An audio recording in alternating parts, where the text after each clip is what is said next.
Halo semuanya, kali ini kita akan belajar tentang pertumbuhan dan perkembangan makhluk hidup. Dalam video ini kita akan mengamati 3 hal, yaitu 1. Pertumbuhan pada biji kacang merah, yang kedua perkembangan lalat buah, dan yang ketiga perkembangbiakan bunga sepatu.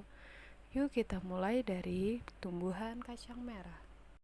Adapun alat dan bahan yaitu biji kacang merah, botol, tisu, kertas label, gunting, pena, dan penggaris. Langkah pertama, kita rendam biji kacang merah selama 1 malam.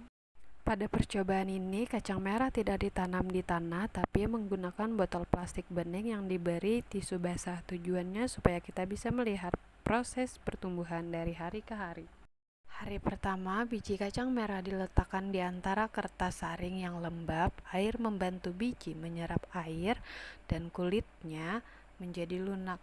Setelah 2-3 hari, biji mulai berkecambah, terlihat akar kecil tumbuh ke bawah mencari air dan nutrisi. Beberapa hari berikutnya, batang mulai tumbuh ke atas dan daun kecil mulai muncul. Daun inilah yang akan membantu tanaman membuat makanannya sendiri dari cahaya matahari lewat proses fotosintesis. Nah, pertumbuhan adalah bertambahnya ukuran dan tinggi tanaman. Sedangkan perkembangan adalah perubahan menuju kedewasaan, misalnya muncul daun dan batang baru. Selanjutnya, kita belajar tentang pertumbuhan dan perkembangan lalat buah. Lalat buah mengalami metamorfosis sempurna, artinya lalat berubah bentuk secara bertahap melalui 4 fase: telur, larva, pupa, dan lalat dewasa. Pertama-tama kita siapkan buah pisang dan dimasukkan dalam wadah sambil menunggu lalat menghampiri buah pisang tersebut.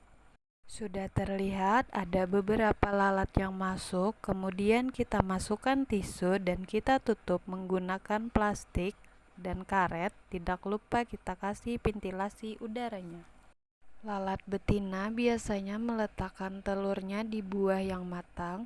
Setelah menetes, telur menjadi larva atau belatung yang memakan daging buah.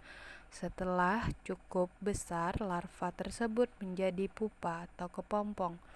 Di dalam pupa terjadi perubahan bentuk hingga akhirnya keluar lalat dewasa.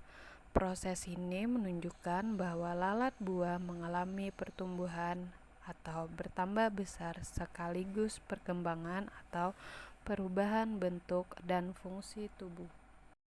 Sekarang kita lihat perkembangbiakan tumbuhan bunga sepatu. Bunga sepatu berkembang biak secara generatif, yaitu melalui penyerbukan dan pembuahan.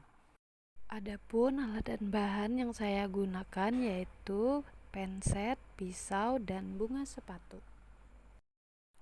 Bunga sepatu termasuk bunga lengkap karena memiliki semua bagian bunga, yaitu kelopak, mahkota, benang sari, dan putik.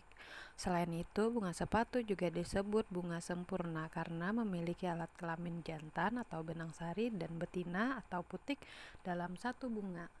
Bagian pertama yaitu kelopak bunga. Kelopak berwarna hijau dan berada di bagian luar bunga. Fungsinya untuk melindungi bunga saat masih kuncup agar tidak rusak.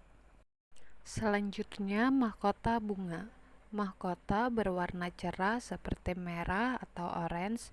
Fungsinya menarik serangga seperti lebah atau kupu-kupu untuk membantu penyerbukan. Lalu ada benang sari, yaitu alat kelamin jantan pada bunga. Benang sari menghasilkan serbuk sari yang berisi sel kelamin jantan. Dan yang terakhir adalah putik, yaitu alat kelamin betina.